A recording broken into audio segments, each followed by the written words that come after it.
என்ன டாக்டர், எப்படி இருக்கு? பயப்படுறதுக்கு ஒண்ணும் இல்லை. மூளை கொதிப்புனால ஜுரம் வந்துருக்கு. மருந்து கொடுத்துருக்கு. இன்னும் ஒரு வாரம் நல்லா ஓய்வு எடுத்துக்கிட்டா சரியா போயிடும். நான் வர்றேன். சரிங்க. சித்தப்பா, டாக்டர் எதுக்கு வந்துட்டு போறாரு? கோபாலுக்கு உடம்பு சரியில்லைப்பா. ஏன், என்ன ஜுரம்? ஜுரமா? அவனுக்கு ஜுரம் மட்டும் மாறும், இன்னும் என்னென்ன வரப்போகுதோ. அப்படி சொல்லாதீங்க சித்தப்பா. நடந்ததெல்லாம் தம்பியே என்கிட்ட வந்து சொன்னான். உங்ககிட்ட என்ன சொல்லியிருப்பான்னு எனக்கு தெரியும். உன்னை பத்தி நான் அந்த முட்டைக்கடிதாசி எழுதலன்னு பொய் சத்தியம் பண்ணிருப்பான். அதை நீ நம்பிட்டு வைத்தியார புள்ள பண்ணி. சித்தப்பா, தம்பி ஒரு காலம் என்னை பத்தி அப்படி எழுதிருக்க மாட்டான். தயவு செய்து அவன் மேல சந்தேகப்படாதீங்க. நான் சொல்றதை நம்புங்க. சிவார் ராஜு, உனக்கு ஒன்று சொல்றேன். அவனை பத்தி எந்த சிபாரிசு யாரும் என்கிட்ட செய்யாது. சித்தப்பா,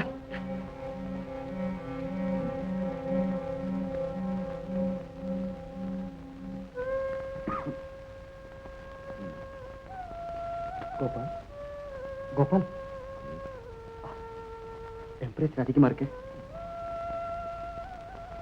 கோபால், இதுக்கெல்லாம் காரணம் எனக்கு நல்லா தெரியும். நீ அந்த லெட்டரை பத்தியே நினைச்சு மனசை படைச்சுக்கிட்டு இருக்க. அதைத்தான் நீ எழுதுன நான் சொல்லிட்டேனப்பா. நீ சொன்னா மட்டும் போதுமா? அம்மா, அப்பா கிட்ட கூட நான் சொல்லியிருக்கேன். நீங்க எல்லாம் தம்பியை வீணா சந்தேகப்படுறீங்க. நான் ஒண்ணும் அவன் மேல சந்தேகப்படல. அவன் விதியை நினைச்சுதான் வேதனைப்பட. அத்தை, இப்போ எப்படி இருக்கு? அப்படியேதாம்மா இருக்கு. டாக்டர் மருந்து கொடுத்துருக்கு. அம்மா, நீங்க ஒண்ணும் கவலைப்படாதீங்க. தம்பியை சீதா கவனிச்சுப்போ. நீங்க போங்கம்மா. வீணா அவளுக்கு என் சிரமம் கொடுக்கு. இதுல எனக்கு என்னத்த சிரமம் இருக்கு? அதானே சீதா, தம்பியை கவனிச்சுக்க. நான் வரேன் கோபால்.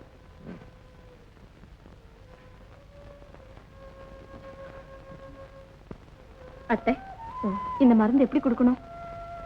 இத 4 மணிக்கு ஒரு தடவையும், அந்த மாத்திரையை 2 மணிக்கு ஒரு தடவையும் கொடுக்க சொன்ன.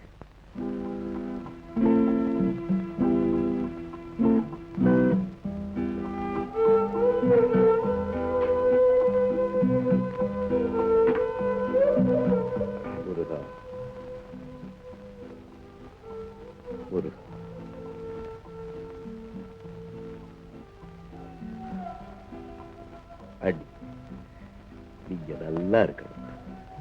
உங்களுக்கு ஒரு குறைவும் வராது, கவலைப்படாதீங்க.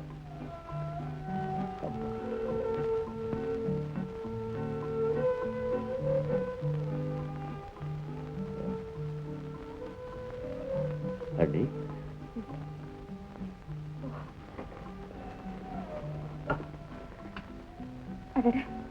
மருந்து தீர்ந்து போச்சு. என் வியாதியும் தீர்ந்து போச்சு. இனிமே எனக்கு மருந்து வேண்டாம். ஏன் எப்படி பாக்குறீங்க? ஒண்ணு இல்ல, உங்களை பார்க்கும்போது என் மனசுக்கு கஷ்டமா இருக்கு. ஒரு வார காய்ச்சல் நீங்க ரொம்ப மாறிட்டீங்க. இல்லை, நீங்க தான் ரொம்ப மாறி போயிட்டீங்க. ஒரு வாரமா சரியான சாப்பாடு இல்லாம ராப்பகலா கண்ணு முடிச்சிருக்கீங்கன்னு உங்க முகத்தை பார்க்கும்போதே தெரியும். கோபா, உன் உடம்பு நல்ல குணமாயிடுச்சுப்பா. எல்லாம் அண்ணியோட தயவுமே. எனக்கு தெரியாதா என்ன? சீதா, உன் முகத்தை பார்த்துதாமா என் மனசுல இருக்கிற துன்பங்களை எல்லாம் மறந்து என் குமுறலையும் அடக்கி வச்சிருக்கேன். நீ மத்தவங்க மேல வச்சிருக்கிற அன்பு, உனக்கு தெரியாமலேயே உன்கிட்ட இருக்கிற சிறந்த குணம், இதுகளுக்கு பரிசா உனக்கு என்ன கொடுக்கறதுனே எனக்கு தெரியும். அம்மா, அந்த பீரோவில் இருக்கிற வைரமாலை எடுத்துக்கொண்டு அந்த அண்ணி கொடு. ஆகட்டும்பா. அதெல்லாம் எனக்கு எதுக்கு? மறுக்காது.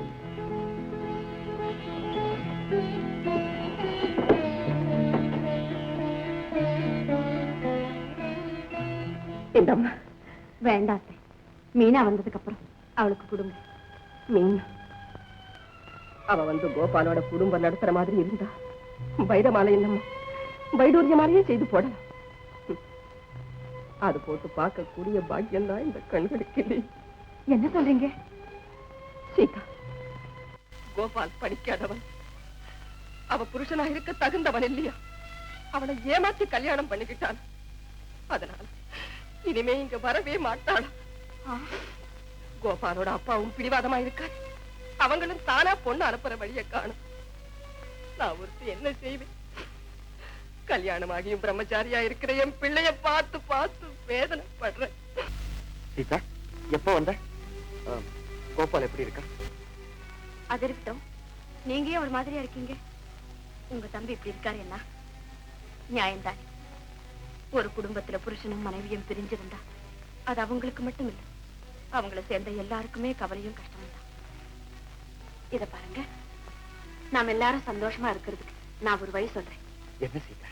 இப்பவே திருச்சிக்கு போய் உங்க தம்பி குத்தவாளி இல்லைன்னு சொல்லி மீனாவை கையோட கூட்டிகிட்டு வந்துடலாம். ராவ் பகதூர் பத்தி உனக்கு தெரியாது சீதா. இல்லைங்க, என் தம்பி என்னை பத்தி அப்படி எழுத மாட்டான். நீங்களே நேர்ல வந்து ஒரு வார்த்தை சொன்னீங்கன்னா அவர் சமாதானம் ஆயிடுவார். அது மட்டும் இல்லை, மீனாவோட அம்மா ரொம்ப நல்லவங்க. கல்யாணத்துக்கு அவங்க இங்க வந்திருந்தப்போ மீனாவை உன் தங்கச்சி மாதிரி நினைச்சு அவளை கவனிச்சுக்க வேண்டியது உன்னுடைய பொறுப்புன்னு என்கிட்ட சொல்லிட்டு போயிருக்காங்க.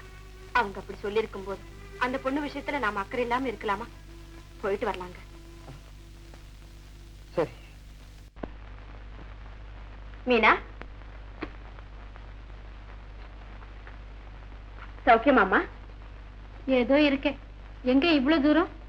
உன்னை பார்க்க தான் வந்தேன். நான் நல்லா தானே இருக்கேன். உன் கணவருடைய நிலைமை நல்லா இல்லம்மா. என்னம்மா?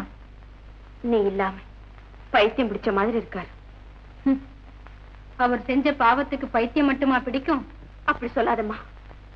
வியாதியில விழுந்த கணவர் குணமாகணும்னு வேண்டிக்கிட்டு அவர் கட்டின தாலியே கடவுளுக்கு காணிக்கையா செலுத்துற புனிதமான பெண்ணினத்துல பிறந்த நீ இப்படி சொல்லலாமா? மீனா, உன் கணவரை பத்தி நீ சரியா தெரிஞ்சுக்கலம்மா. அவர் படிக்காதவர், நாகரிகம் இல்லாதவர், 4 பேரோட பழக தெரியாதவர். இதை தவிர அவரை பத்தி நான் வேற என்ன தெரிஞ்சுக்க முடியும்? படிச்சா மட்டும் போதுமா? படிச்சதுனால தனி பெருமையோ படிக்காததுனால கேவலமோ வந்துட போறதில்லை. நல்ல பேரும் கெட்ட பேரும் அவங்கவங்க நடத்தைய பொறுத்துதாமா உண்டாகும். அது எனக்கும் தெரியும்.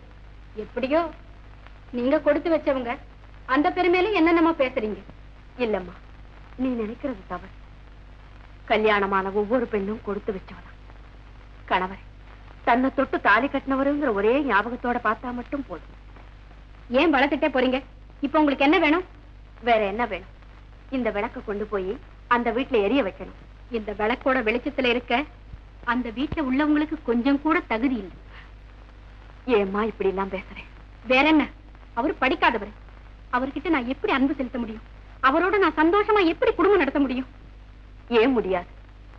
என் கணவர் படிச்சு பட்டம் வாங்கினவர், நான் படிக்காதவர், பட்டிக்காட்டுல பிறந்து வளர்ந்தவர். இருந்தாலும் என் கணவர் என்கிட்ட அன்பு காட்டலையா? என்னோட சந்தோஷமா குடும்பம் நடத்தலையா? அவர் படிச்சவரு, அதனாலதான் பெருந்திறமையோட நடந்துக்கிறாரு. அதையே தாமா நானும் சொல்றேன். நீயும் படிச்சவதானே, நீ மட்டும் உன் கணவர்கிட்ட ஏன் பெருந்தன்மையா நடந்துக்க கூடாது? படிச்சவரை கல்யாணம் செய்துட்டு சந்தோஷமா குடும்பம் நடத்தமே அகம்பாவத்துல என்ன பரிகாசம் பண்றீங்களா? ஐயோ, அப்படிலாம் நினைக்காதுமா. பிறருடைய துக்கத்துக்காக நான் வருத்தப்பட்டு இருக்கிறேனே தவிர ஏன் சந்தோஷத்துக்காக நான் எப்பவுமே அகம்பாவம் கொண்டது கிடையாது. மீனா, கல்யாணத்துக்கு முதல் நாள் வரை என் கூட பிறந்த அக்கா தங்க யாருமே இல்லைங்கிற குறை ஒண்ணு இருந்தது.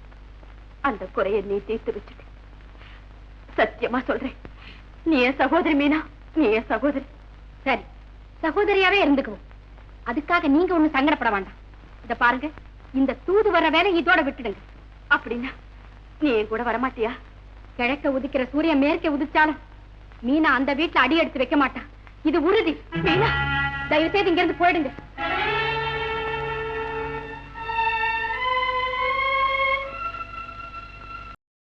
இன்னும் பல வீடியோக்களை காண சன் லைஃப் சேனலை சப்ஸ்கிரைப் பண்ணுங்க.